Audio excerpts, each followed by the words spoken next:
Hello, friend. Welcome to Almost Cancelled. I'm Peter, and this is Connor. Hey everyone. We're going to talk about Mr. Robot Season 2, Episode 4. It's called EPS 2.2 underscore Inity? .asec? INIT1? Inity? It's that code that Darlene says at the end, isn't it? Is it? Right, okay. Yeah, okay. Right. It's not a word I was familiar with before this episode, though, so it was throwing me for a loop. But anyway, yeah. Full spoilers, as always. This was a fantastic fucking episode. I loved this one. Yeah, it was pretty damn fucking great. Right? Well, I feel like we say that every week. We do, but this is the best one of the season so far. I see that opening, and they played with this because see when it starts and he's at the computer and you hear the knock, I'm like, is this a season 1 final moment? Is it going to reveal who was at the door? And because as much as if I went back and watched the season 1 finale again, there'd be a couple of details that would make it obvious it wasn't. It was similar enough that I'm like, Could have been, yeah. And then it's Darlene, like, wait a minute, what's going on? What do you mean that mask from a movie? What are you talking about? So first of all, Origin of the Mask, it's a really shitty movie that they watched as a kid Yep. that they can only get via a VHS rip, which I thought was a really amusing Tells touch. you everything, doesn't it? It does tell you everything. Loved the whole music during that thing, and this is the birth of the plan that drives the entire first season. I was enthralled through this entire It's season. interesting because we were actually speculating on this a little bit. Was it last week? I think it was the first Was it? week or second week. We were talking about how we wanted to see Elliot just pre season 1.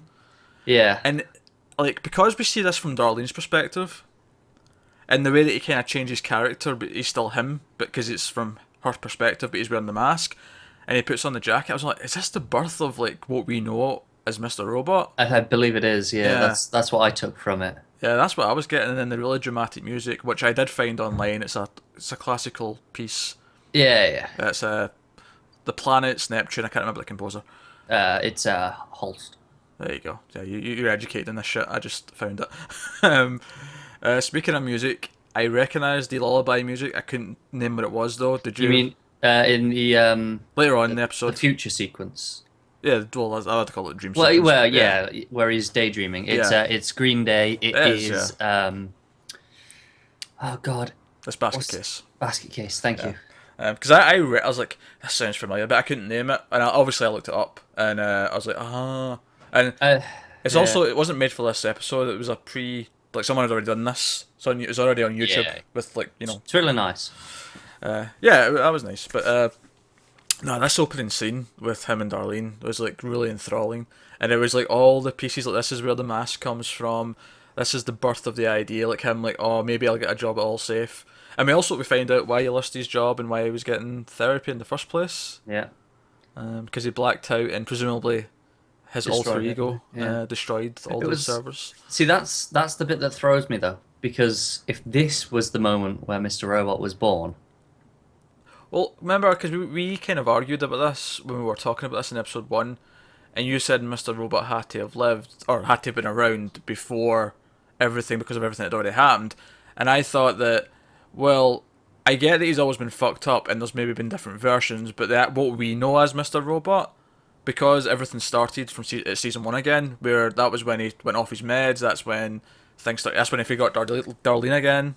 yeah, You know, like to me, this had to be a new iteration or whatever. Like this had to be, you know, the version we know had Yeah. to have not been always there, if that makes sense. right. But it's been there from the inception of their plan, Yes. which is a key point, I think. Yeah, and they were teasing the bastards about those 3 missing days as well. They brought that up, and I'm like, oh, am I getting to this? And I then know. I was like, oh. We got it. It's been so long. It's just like, I mean, we're nearly halfway through this season and still nothing. That 3 days, and then who the fuck was at that door at the end of the finale? We still don't know. I know. I know, but I'm enthralled the entire time. Like that opening scene was fantastic. The way the title came up was great. It always is usually, but It was really late in this one, I think. Like, it felt really long in. It was just because it was still only that one scene, but yeah, it was like the scene was long, so the episode Yeah. was long. It was over an hour again. God damn it, So I that's- know. and by the way, they've been dropping a lot of f bombs this season, right? And that's been fine. In the first scene, Darlene says the word "cunty." Yeah.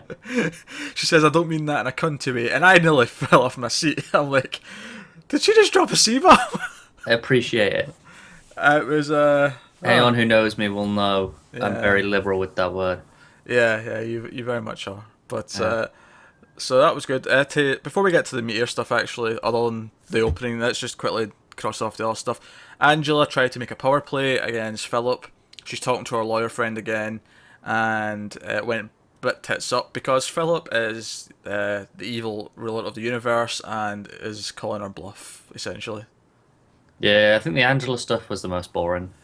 It was. I'm not gonna lie. See the scene where she like plays her cards and like tells him all that stuff. Did you completely understand everything she said to him? More or less. I mean, she's saying she figured some like the little thing out, and she's like, "Well, Yeah. do What little thing? Right. Explain to me the little thing. that they want that they wouldn't allow third party oversight of the plant where I think it was the plant where her the parents died, Okay. and when they were setting up all the contracts, they gave away all these other freedoms, but they wouldn't allow someone else to inspect it because they knew the problems were there from the start. Alright. So they wouldn't allow someone else to inspect it because they'd flag up the problems. Where if they dealt with it internally, they can keep it under wraps the way they did.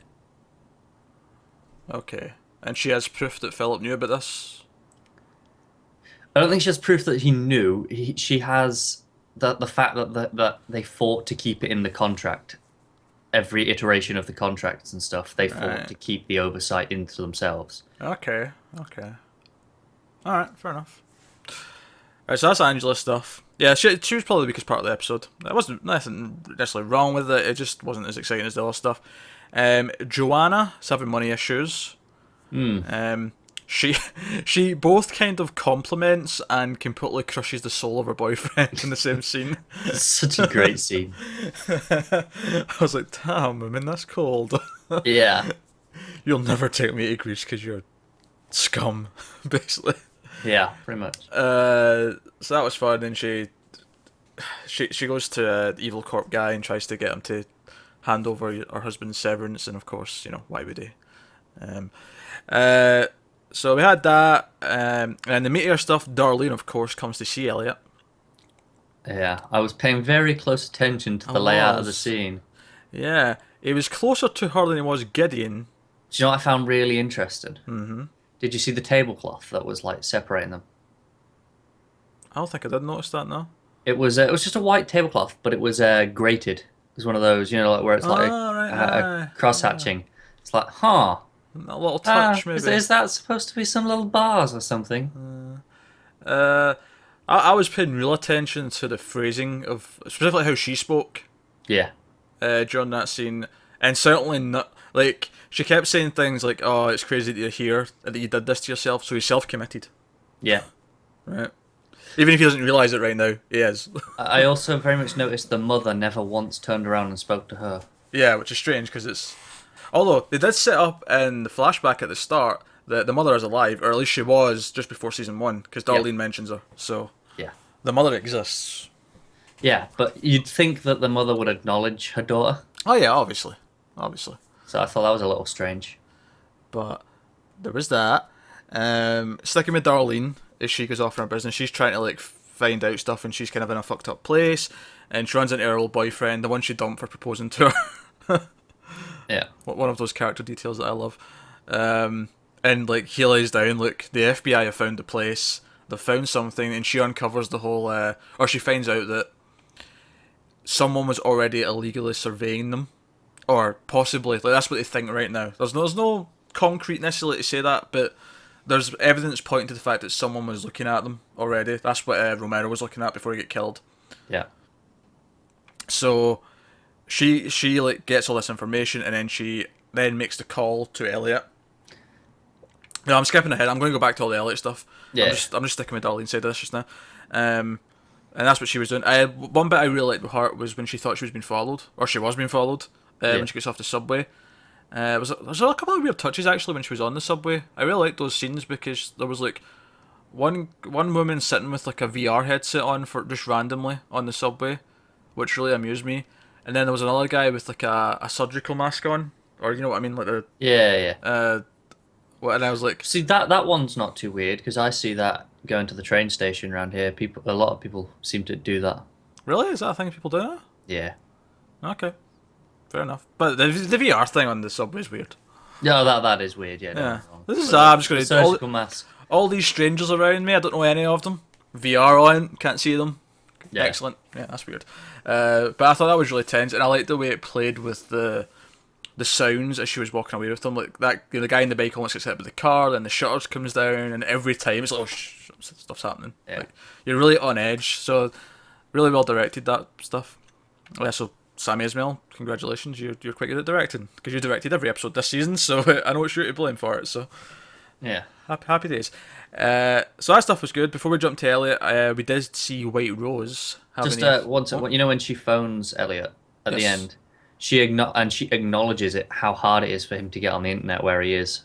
Yeah, she That does. he can't just leave and go somewhere. Like he goes, oh, I can't just go to my Yeah. place. Actually, that reminds me of something else. Actually, she said to him when she went to see him, she sort of acknowledges that there's another version of him, and she's aware of that because she Yeah. says maybe I need that one right now because he's not been very helpful, and that comes back in later in the phone call because Elliot, after everything he's been through, which we're going to get to, like, do you really want the other version? Do you want him? Yeah. And that's where she sort of like realizes she wants her brother, or she's saying the right things because she knows like what it'll sound like or whatever, but she says no, I only want you. Yeah. And that's all built in him. But before we do that, we do see White Rose for the first time this season. He's on the phone with Philip. We know they're in cahoots because we've seen them, but then there was the post-credit scene Yeah. last season, and we see that they were involved in some way, and it seems like they're part of like this. You know, it goes all the way back to the first episode, doesn't it? The 1% of the 1% who are secretly running the Control world. everything. Yeah.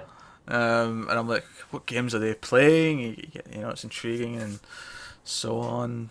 I don't have much more to add, but they did put in a lot of the stuff about him like being obsessed with time.